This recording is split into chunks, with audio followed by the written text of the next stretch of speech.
ایک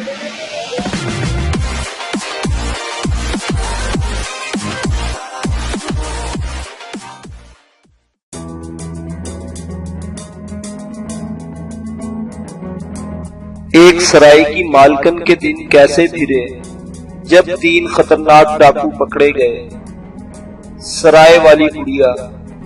شیشم کے درختوں کے گھنے جنگل کے کنارے سندیل پور نامی ایک سرسبز قصبہ واقع ہے۔ شہری لوگ یہاں سے عمارتی لکڑی خرید کر لے جاتے ہیں۔ یہاں 3-4 مالدار آڑتی رہتے ہیں۔ اس قصبے کی طرف ایک پکی سڑک کی جاتی ہے جس پر کاریں اور بسیں چلتی ہیں۔ کچھ فاصلے پر کچی سڑک ہے جس سے گاؤں کا فاصلہ 10-12 میل کم ہو جاتا ہے، لیکن اس کچی سڑک پر جیپ گاڑیاں اور موٹر سائیکلیں ہی چل سکتی ہیں۔ 2 برس پہلے جب 2 صحافی کسی دوست کی شادی میں سندیل پور گئے تھے تو انہوں نے یہی کچا رستہ اختیار کیا۔ وہ دونوں موٹر سائیکلوں پر سوار تھے۔ اس کچی سڑک پر صرف ایک جھگی نما سرائے تھی۔ ان دونوں صحافی دوستوں نے وہاں ٹھہر کر چائے پی تھی۔ اس جھگی سرائے کی مالکہ ایک بوڑھی عورت تھی۔ اب دوسری بار وہ دونوں اسی راستے سے سندیل پور جا رہے تھے تو انہوں نے دیکھا کہ جھگی سرائے کی جگہ ایک پکی عمارت کھڑی ہے جس پر سندیل پور سرائے لکھا تھا۔ دونوں دوست موٹر سائیکلوں کو سائے میں کھڑی کر کے سرائے کے اندر گئے۔ اندر وہی بڑی بھی موجود تھی۔ صاف ستھری چینی کی پیالیوں میں چائے لائی گئی۔ ایک صحافی سے نہ رہا گیا تو اس نے پوچھ ہی لیا، اماں جی یہ تو بتائیں کہ یہ کایا کیسے پلٹی؟ کوئی خزانہ ہاتھ لگ گیا تھا؟ بڑی بھی بولی، اللہ جب دینے پہ آتا ہے تو چھپر پھاڑ کر دیتا ہے۔ دوسرے صحافی نے کہا، تو پھر اپنی کہانی سنا ڈالیں، اگر مزیدار ہوئی تو میں اپنے اخبار میں چھپوا دوں گا، لوگ پڑھیں گے، سندیل پور سرائے کی شہرت ہوگی اور بیٹھے بٹھائے آپ کی آمدنی بڑھ جائے گی۔ تو پھر شروع کریں اپنی کہانی۔ بڑی بی کی سمجھ میں بات آ گئی اور وہ بولی، بیٹا میرا میاں بہت بوڑھا ہے، ہاتھوں میں راشا اور جوڑوں میں درد رہتا ہے، سردی کے موسم میں اپاہج ہو کر رہ جاتا ہے۔ ہمارے ہاں 5 بکریاں تھیں۔ ایک دن وہ انہیں چرانے لے گیا تو جنگل میں اسے ایک چھوٹی سی شیشی ملی جس میں سفید پاؤڈر سا تھا۔ میرا میاں وہ شیشی اٹھا کر لایا کہ شاید یہ کوئی دوا ہے۔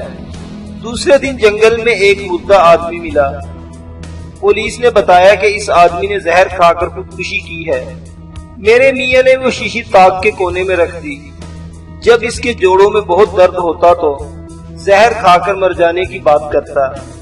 میں نے وہ شیشی چھپر کے کونے میں چھپا دی۔ کچھ دن بعد وہاں فاختہ کے جوڑے نے گھونسلہ بنا لیا۔ بڑی بی نے تھوڑا رک کر کہا، اب آگے کی سنو، کس طرح کہانی کے تانے بانے بنتے چلے گئے۔ 1.5-2 سال گزرے تھے کہ سرائے کے آگے ایک سبز رنگ کی جیپ آ کر رکی۔ 2 مستنڈے جوان اتر کر سرائے میں آ گھسے۔ تیسرے آدمی نے جیپ درختوں کے پیچھے چھپا کر کھڑی کر دی اور خود بھی سرائے میں آ گیا۔ ایک آدمی نے ساتھ لائے ہوئے تھیلے میں سے 2 ذبح کیے ہوئے مرغے نکالے اور مجھے حکم دیا کہ جا بڑھیا جلدی سے یہ مرغے بھون لا۔ پھر وہ تینوں آدمی ایک چارپائی پر بیٹھ کر بھنے ہوئے مرغوں کا انتظار کرنے لگے۔ میں کھانا پکانے لگی۔ اتنے میں ایک آدمی نے جیب سے ایک کاغذ نکالا اور تینوں اس پر جھک کر کانا پھوسی کرنے لگے۔ مجھے وہ لوگ اٹھائی گیر لگ رہے تھے۔ میں مرغے بھون کر لائی تو وہ منٹوں میں چٹ کر گئے اور مجھے حکم دیا کہ اے بڑھیا کھڑی کیا دیکھ رہی ہے، تھوڑی سی کھیر بنا کر لا، ابھی پیٹ نہیں بھرا۔ تھوڑی دیر میں کھیر تیار ہو گئی، وہ بھی انہوں نے چٹ کر ڈالی۔ ایک آدمی بولا، بکری کے دودھ کی بہت مزیدار تھی، جا پوری دیگچی اٹھا لا۔ میں دیگچی لا رہی تھی تو وہ خود دیگچی کی طرف لپکا۔ چھپر کے گھونسلے سے ایک فاختہ پھڑ پھڑا کر اڑی اور وہ چھوٹی سی سفید پاؤڈر والی شیشی کھل کر دیگچی میں آ پڑی۔ اس آدمی نے دیگچی چھین لی۔ میں اسے روکتی رہ گئی مگر ان تینوں نے ساری دیگچی صاف کر ڈالی۔ تب میں کیا دیکھتی ہوں کہ وہ تینوں فرش پر ذبح کیے مرغوں کی طرح لوٹ رہے ہیں۔ میں پریشان ہو گئی۔ اتنے میں 4 جیپ گاڑیاں سرائے کے سامنے رکی۔ اور 10-12 پولیس والے سرائے میں گھس آئے۔ انہوں نے اب تینوں اٹھائی گیروں کو ہتھکڑیاں لگا دی۔ ایک پولیس والے نے ان کی سب جیپ کی ڈھونڈ نکالی۔ تینوں اٹھائی گیروں کی حالتیں بہت بری تھیں، لہٰذا انہیں ایک جیپ میں فوراً اسپتال روانہ کر دیا گیا۔ تھانے دار صاحب نے کہا، بڑی بھی تم نے وہ کام کر دکھایا جو ہم نہیں کر سکے۔ ان تینوں نے ہم پولیس والوں کی نیندیں حرام کر رکھی تھی۔ یہ تینوں اشتہاری ڈاکو ہیں۔ ان کی زندہ یا مردہ گرفتاری پر 10-10 ہزار روپے کا سرکاری انعام ہے۔ اس واقعہ کے ہفتہ بھر بعد چند پولیس افسر آئے اور مجھے 30,000 روپے دے گئے۔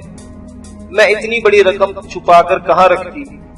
یہ روپے سندیل پور کے ایک ایماندار آڑتی کے پاس رکھوا دیے۔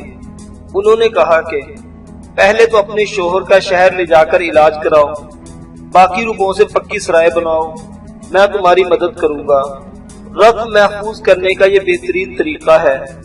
بیٹا، تمہیں یہ کہانی لگتی ہوگی، مگر یہ سچی کہانی ہے۔